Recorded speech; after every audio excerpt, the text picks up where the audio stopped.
Welcome to the best gambling show on the internet. This is Black Friday, but we aren't spending it today. We are making it. This is the week 12 teaser bets, the best teaser video on the internet. Let's get to the first game. We got the 49ers at the Los Angeles Rams. I'm going to make that Rams -7. I'm going to turn that into a Rams pick'em. And listen, I got respect for the 49ers. We know the 49ers can still run the ball. It doesn't matter who's playing running back. But let's be realistic. Without Garoppolo, without Kittle, this team not only is missing a lot of talent, but you do feel like they're missing a little bit of motivation. You do feel like they're missing just that psychological edge they had last year at times. And this is set up for a Rams letdown. Everything is set up. Big Rams win Monday night on the road against the GOAT, Tom Brady. Everything's set up for a letdown today, on Sunday. But it's not going to happen because the Rams are going to come out. They're going to play disciplined football. And even if the 49ers stop this Rams running game, who's going to cover Cooper Kupp?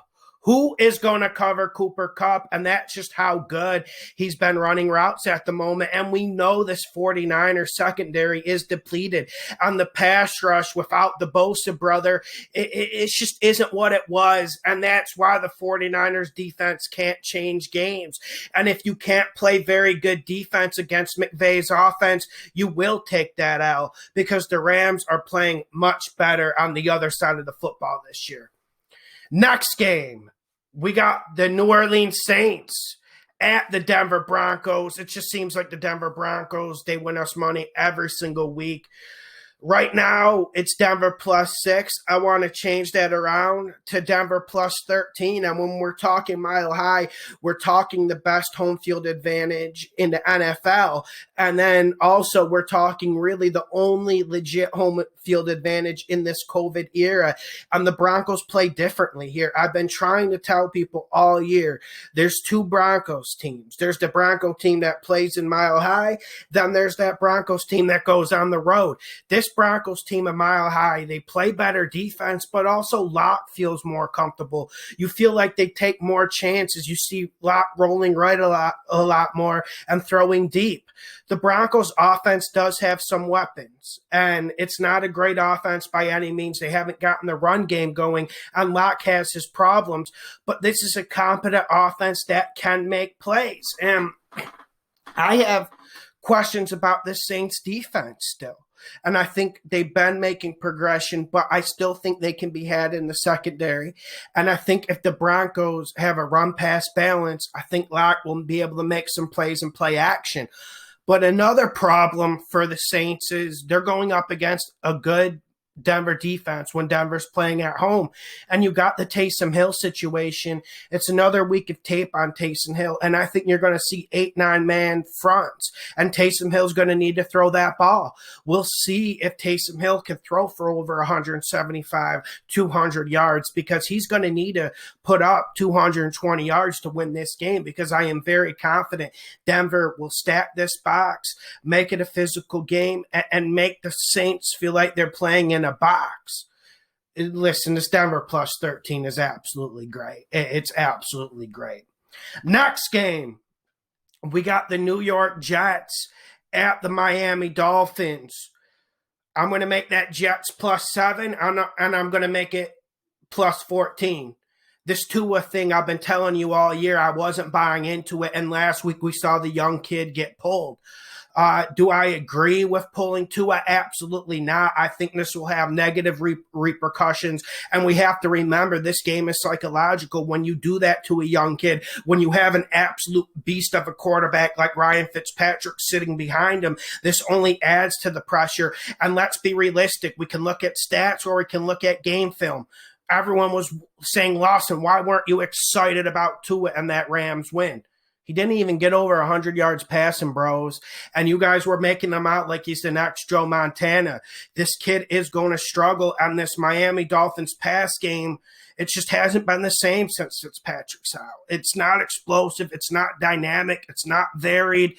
And also, where is Devontae Parker? Why aren't we seeing him in rhythm? Why aren't we seeing him make the big plays that he's accustomed to? I'll answer, because Tua isn't good enough at this point, and he's a step down from Fitzpatrick.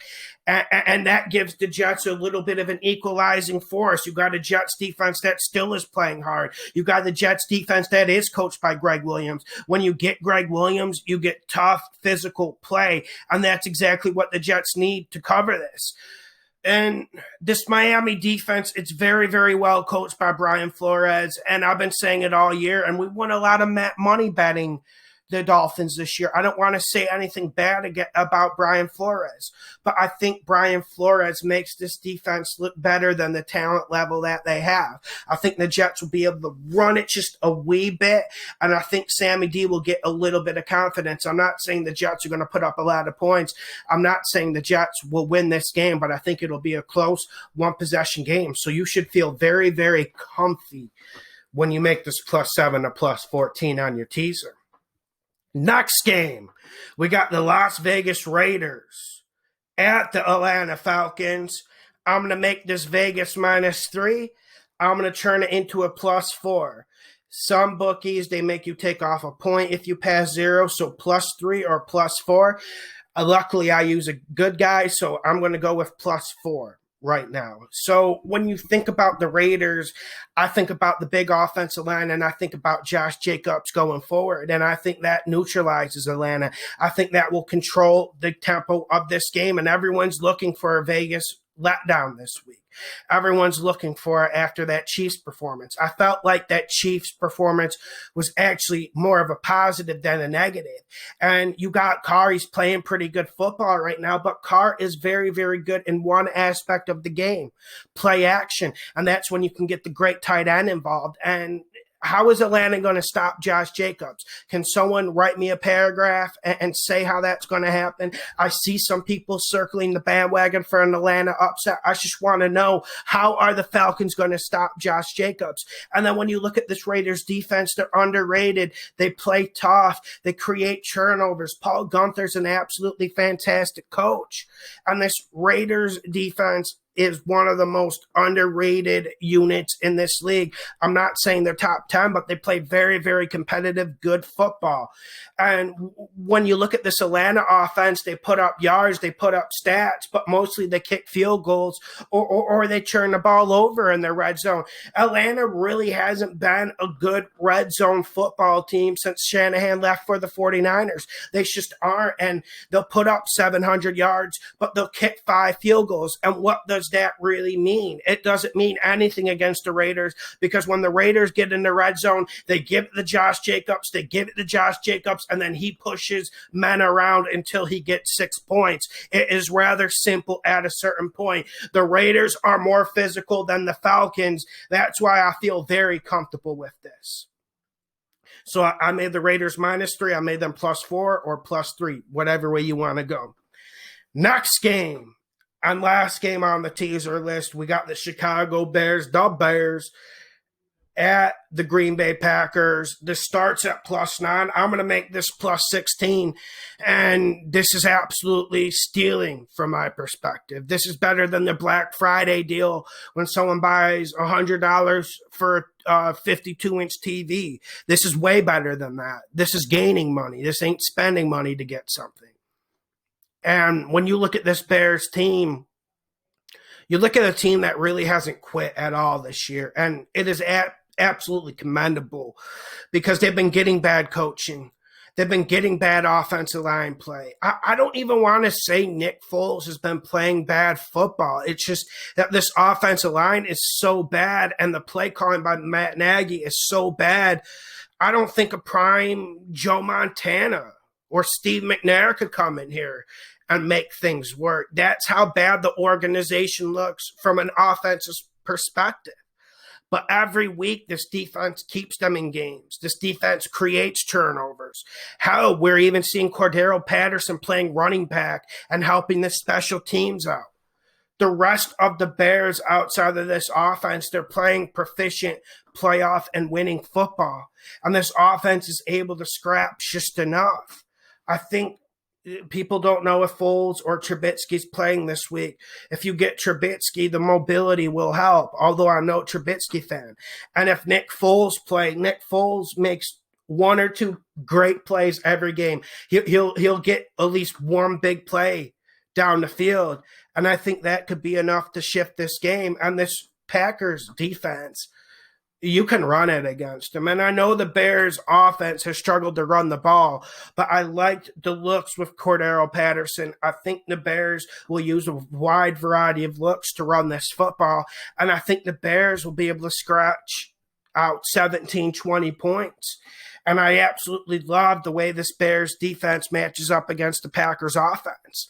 And the Packers offense looked great last week, but I think the Bears defense is better than the Colts defense, and you'll see a different type of Packers offense on Sunday. So let me go through my teasers. I got the Rams as a pick'em against the 49ers. I got the Broncos plus 13 against the Saints at Mile High Stadium. I got the Jets plus 14. They're home against the Dolphins. I got Las Vegas. I got them plus 4 at the Atlanta Falcons. And then I got Chicago plus 16 at the historic Lambeau Field against the Green Bay Packers. I will have a live call-in show today. I'm uploading this Friday. Sorry for the delay. I knew I was busy with Thanksgiving yesterday. I know a lot of you guys were busy with Thanksgiving yesterday. Make sure you hit the like button. Make sure you share the videos. This is the best gambling show on the internet. This was my Week 12 teasers.